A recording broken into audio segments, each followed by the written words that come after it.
Salut, salut les amoureux de Nounou Senga TV, ainsi que le peuple congolais, mes bien-aimés.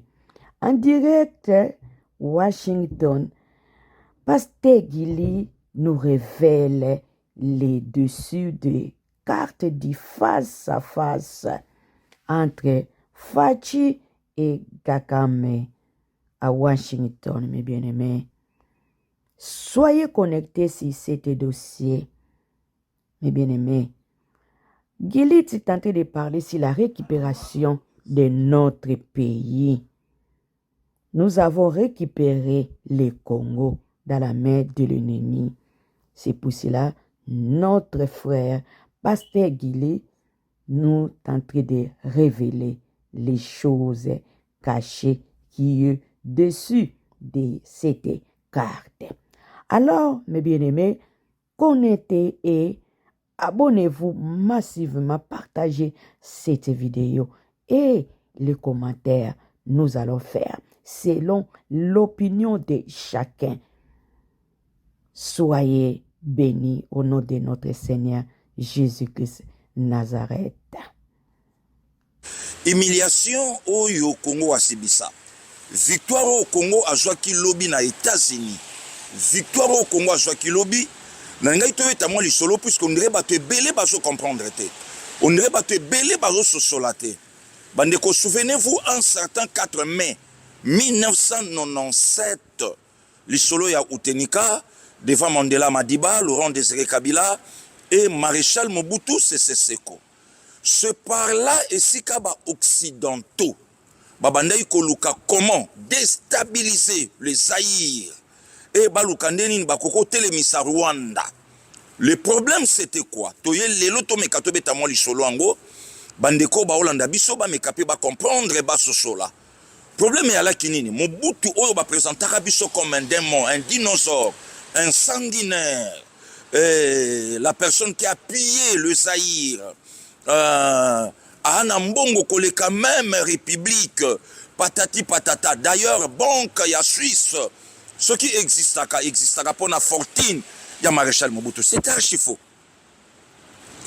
Ba occidentaux ba comment qui n'a besoin ba makambo ya ba téléphone na bamboka na bango ba ordinateur puisque bino mo boza d'accord nanga et n'époque Mobutu biso ebaki ba makambo yote. Oh, il fallait Maréchal Mobutu lo ba oui. Il a coupé sa partie est ya Zaïre. Il a coupé sa partie est ya Zaïre et pas ya bateau yo bino moko boyebi. Et tant Mobutu lobi NON. Pourquoi? Puisque Mobutu savait que mboko ezo kende na ba problème, raison pour laquelle bandeko to banana bino politique na tongo bo se rappeler na phrase ya Maréchal Mobutu que avant moi c'était le chaos et après moi ça sera quoi? Clôturer phrase. Ba oto ale na bango ba yebi. Donc délige boyebi phrase wana et tant Mobutu alobaka non makambo na lo bato yango kakao et ala ité ba kei encore consulter l'opposition, pas l'opposition d'aujourd'hui. L'opposition de Tshisekedi wa Mulumba, Marcel Yaou, Papa Ileyo, Jean-Dédé Ngunza Karlibonde, Mbwakem, ba consulter pe bango. Est-ce qu'il n'y a pas moyen to pia bino pouvoir na mandoki? Vous vous souvenez na matanga ya Papa Etienne Tshisekedi wa Mulumba na martyr Paul Kagame lobaka nini? Alobi alobi to senga quand même na Papa Etienne to pesa yemi nduki ajwa bokonzi. To yekoye baba vérité nyonso wana awa. Etienne avait dit non. Non. Nanzela mandoki kosimbate. Et ça là Paul Kagame te, c'était les occidentaux. Tant vous voyez qu'on comprendre que bateau mi balé. Et ça la Maréchal Mobutu, mouvance présidentielle, l'opposition avec les leaders comme Etienne Tshisekedi wa Mulumba et Rosimbate, il fallait qu'on écarte bango, qu'on tia bango deux groupes wana mupanzi bakende luka troisième voie. Ndeli solo yeso songa lelo ya dialogue za la piloter na basango. Ndeko Yves Abdallah hotel me la makanisi na ngai te. Likaniso ezo linge songa lelo ya dialogue za la piloter na basango. Ezalaka déjà na likambo troisième voie. Oh, problème à troisième voie et bimela awa. Place otosa. Makambo pe ya dialogue ezo bimela pe awa. po e distraire biso etia biso na pongi baye na troisième voie esimbité bakei kozwa musée puisque Rwanda kokai koya te Rwanda kokaki jamais koya sans mwana mboka André Ngandu Kisase babomi ye puisque amonaki ba closo bino bozo pesa ngai et aussi mbate musée atali alobi te nga na d'accord tokende bande ko bozo landa biso nzamba batela bino bisika banso bozali bo supporter quand même peu passer Gilia Jota neige mba liboso et ça la yo moi pas cité supporter kaka passer Giloso ko kanga habité na zokoka ezokota bande ko bozo la d'accord nanga botu na Rwanda respect ya bakor oyo ba président congolais ba respectaka te envers bango ezalaka nini Moussa Koufi na likambo nini ki respectaka bakor te posez-vous la question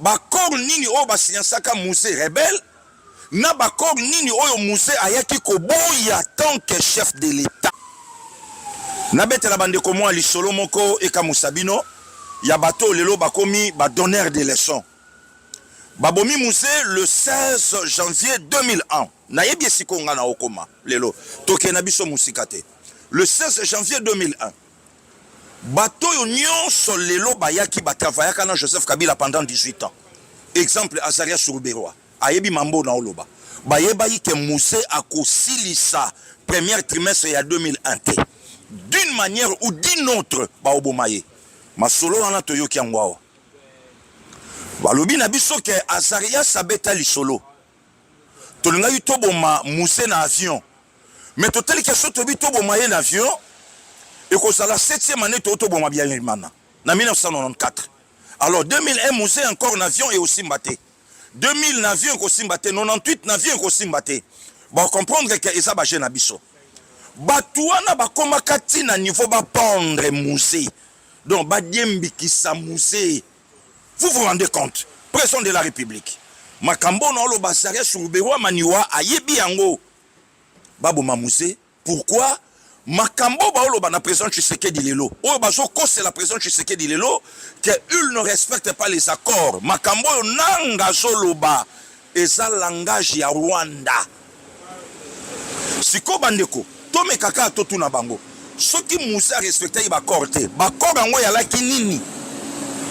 Pe bakor nini oyo Joseph Kabila a respectaka pe bakor nini oyo président Tshisekedi azoko respecté te mutune saka yango wana mutune salango mususu te mutune saka yango wana bandeko bozana nga ilongo mitune salango mibale te eza misatu te saka wana musée babomi e pa respecter bakor te bakor nini basenesa musée ya kozwa parti est oyo Paul Kagame azobetela tolo lelo un patin, une marionnette yaba occidentaux, yako soit parti est, yako pesa yango na bapaya, ba téléphone koma, ba ordinateur koma, ba makambo belé et comme la bango, et yalaki yango. Or Moussa boyakate, Moussa ndimaka, tango komi, à comprendre danger, alobi ko simbate, opposition et simbakate. Il fallait, bandeko, tout c'est la mon amboka Félix Antoine Tshisekedi Chilombo. Aya, mais avant ya Kouta awa kokoma na Rwanda candidat na bango asalaki asape parmi les lo bateau bazo réclamaka ba dialogue ba evitaka Félix Antoine Tshisekedi Chilombo asala candidat commun de l'opposition. Pourquoi? Akoya kobo ya kosala la continuité de l'état, donc c'est-à-dire ba dossier oya kokuta na table na ye akolingaka ko continuer yango te. Et si ka makambo nyonso ya matata ebandela ki place wana yango bandeko bomoni place na bandi na bino le 4 mai 1997 na le 4 décembre 2025 deux grands événements oyo salami moko ya 97 ekitisaka Zaïre et botoli pouvoir nyonso oyo Zaïre alaki nango na Afrique centrale, donc c'est-à-dire na CPGL, communauté des pays de Grands Lacs. Ba botoli yango, il fallait baper sango na Rwanda. Mais qu'est-ce qui s'est passé hier? Et loko oyo ba botola kabiso na nzela maréchal Mobutu. Comment déstabiliser le Zaïre de Mobutu? nde loko Tshisekedi aye ko récupérer yango lobby après 28 ans. Betana na maboko place ozali. Après 28 ans, Mobutu humilié. Laurent Désiré à côté, alingi ata kota la yete, et Mobutu alobi bosela na tuna mama Bobi, ke balobi na ngana tika pouvoir. Mais bota la mwana mboka Félix Antoine Tshisekedi Tshilombo lobby. Mobali alaka boye. Mokonza mboka longonya na yo. Mobali azalaka boye. Bato ebele babetaki lisolo. Mokonza mboka soki nde États-Unis. Accord wana photo yeba yango. Akei koteka mboka. Akei kosala makambo ebele. Ba close wana. Non. Hier, désaccord. Paix avec le Rwanda. Économique avec les États-Unis d'Amérique. C'était clair. Peuple congolais, place au Hollanda biso, to soutenir Félix Antoine Tshisekedi Tshilombo. Je salue Aïdi Chef. To soutenir Mwana Mboka. To batelaye. Pourquoi to batelaye? Makambo ele kana ki lobby. Le caméra du monde ezala ki fixé awa na Washington, place au Tozali. Mais ba contrat o ezala ki na sima ya Rwanda. C'est pas facile. Peuple congolais. Que Félix Antoine Tshisekedi Tshilombo ya na yoki bonombre bato basolo babalobi azala ki frustré et non d'ailleurs ba sinese ba biloko moko ya moni webi ke kindo keza volonté. Kagame a refusé du début à la fin ya ko signer. Mais pression et Memi Kagame cha manzaka que je veux la paix avec la République démocratique du Congo. Pression. Pression et Memi et commissaire Tiacha Manzaka. Et si comme on a mboka Félix Antoine Tshisekedi Tshilombo telemaki alobi alakaka alobi na kozwa yo. Okimaka le 15 décembre 2024 na Luanda, na kozwa kayo le 4 décembre 2025 na Washington na États-Unis. Azuye te. Kagame ayaki to ayaki te. Na zongisi bande kona plus 32 na Belgique il y a pas longtemps. Mokonza mboka bavandi ayebisi Kagame alobi na alaki na babilo kebele na akina senga ba sanction. Mais en réalité yango te. Na chango mupanzi. Faisons la paix des braves. Na zui bato nyonso basawa na zui bango ba témoin. Na ba oyo ba otala biso. Nanya finga le président Tshisekedi te. Ba misu balobi il a lavé Kagame na face à monde. Kagame te mutabomi batu, tokobetaka suli solo Kagame te mutabomi ba Congolais, patati patata, boye na boye. Lelo to sawapi. Ramaphosa était là, Joao Lorenzo était là, Ruto était là, et même histoire et son lobby. Bato yo président Tshisekedi a qui combat témoin. Na Bruxelles, lobby, to sala ki na bango pe to sala na bango awa. Bomona ingayuma. Siko le cas on a signé. Au signé la paix des braves to signé te. A signé kiango. Vrai ou faux? Betela mon mboka maboko makasi place aux alliés. A signé ki to a signé ki te. Pianga réponse a signé kiango. Siko boye bisanga. Esa babilo kebele oyo etalisa na communication, oyo eloba makanango pe na communication, biso na ministère ya combat to manda oloba tout geste compte.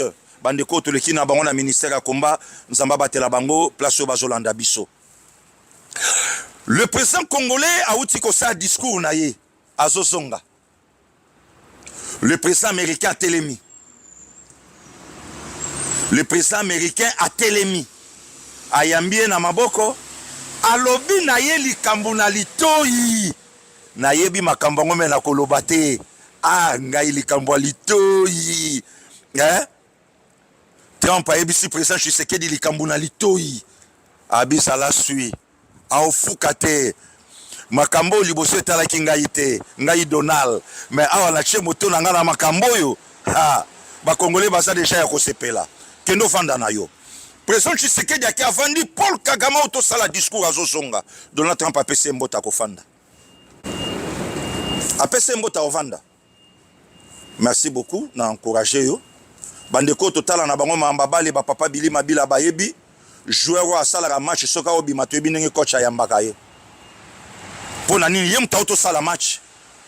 joueur au pas là qui mbala tanga obi ma ya des fois même nambote na coach papier na kate akeya ko vanda kana ban hein facha bina opia yo mbote te po na bandi na eloko yo depuis yo mona inga ibolole na yo bakoro nga fona respecter na komema yo na face à monde batu nyonso bamona ba close oyo ba congolais à mauvaise qualité balobaka ke Rwanda mtapesa président Tshisekedi du pouvoir et le wama ite lobi pourquoi hein les soi-disant les opposants congolais oh balobaka les problèmes c'est Tshisekedi et le wama ki lobi te pour na nini que malgré États-Unis oui mais biso na nous dialogue puisque problème est ça na nous biso et le wama ki lobi te pour na nini c'est du mensonge même Martin Fayulu kosa ba congolais Bakabundi baso kosa ba congolais Joseph Kabila ba kosa ba congolais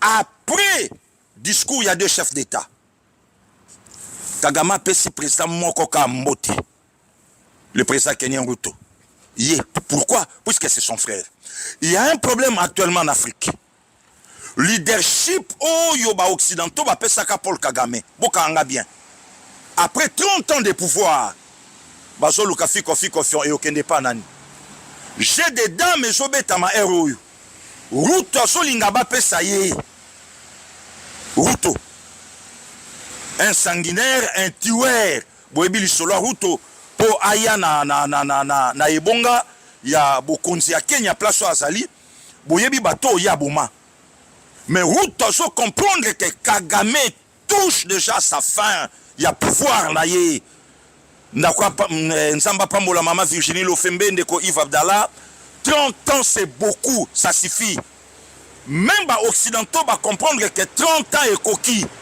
to chanchango bolanda langage à Kagame est ici président Trump à lobby et loko soke simbite et rosanango faute na yote et rosa faute na biso soke simbite et aux fautes na yote, aux fautes na biso. Le président Trump a lobby dans quelques heures, dans quelques jours. Bateau sur les Égyptiens que vous voyez, les Nanga, les Bissimois, tous ces mondes-là, vous ne le verrez plus jamais. Voilà Trump. Les Égyptiens que vous voyez, vous ne le verrez plus jamais. Bon, mon abangote, papa. Montalobi aux États-Unis. Les loups ne se mangent pas. Bayebi ke bato banda makambo ba démocrate. Bayaka po ba sola. Trump a besoin ko tobola Afrique te puisque yemo kwa ya déjà na mbongo na ye na bokonzi oya sa na ngoti lelo. Maintenant problème o iso linge zonga. RD Congo Zolinga Songela Sko leadership au maréchal Mobutu Alain Nango a 32 ans. Il y a dictature, mais attention, avec le président Tshisekedi, avec sagesse, intelligence, na paix. Sagesse, intelligence, na paix. Il a géré Kagame pendant 6 ans à faire essouffler. Et si aujourd'hui, que Kagame lobe aux habits sautés aux Afrique, vous pensez que ce que Bardé Lelo, Angola a derrière le Rwanda, Burundi anda ishimie, puisque Kagame saka na lié moko Kenya. Yango moni tangwa zongi aya pesi kaka Ruto Mbote, c'est son frère qui est Ruto. Kasi mutapesi sauf la République démocratique du Congo place, qui est Ruto, mutapesi AFC M23 place na Kenya, qui est Ruto. Batunyo so bayebi ko ya Ruto na bokonzi.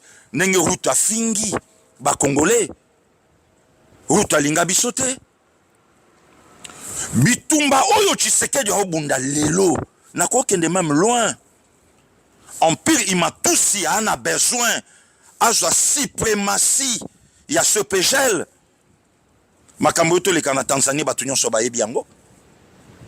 Batunyo so bayebi yango. Makambo yoto le kana Tanzanie. Donc souci est ça que a la suprématie. Avec le président Tshisekedi. Peuple congolais, nous avons un président. C'est pas pour rien, Nandolo Banabiso na Tongo. Soutenons-les. C'est notre sang, c'est notre frère. Ndekonabiso. Ndekonabiso. Et l'autre bomba lobby ça l'a quitté. Tu sais que d'acheter Congo na mesa, Kagama Signaki. Donc, si Makambo so salama, le président Tshisekedi, Makambo ya loba, yango a respecté yango.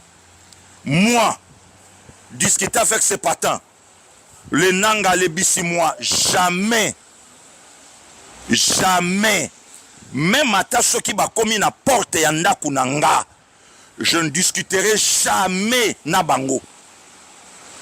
Nana lingine Paul Kagame, na tunaye en face de moi, au bomaka peuple nanga asala yo nini. Nde makambo elekana yilobi. Au bomelanga peuple po peuple nanga asala yo nini.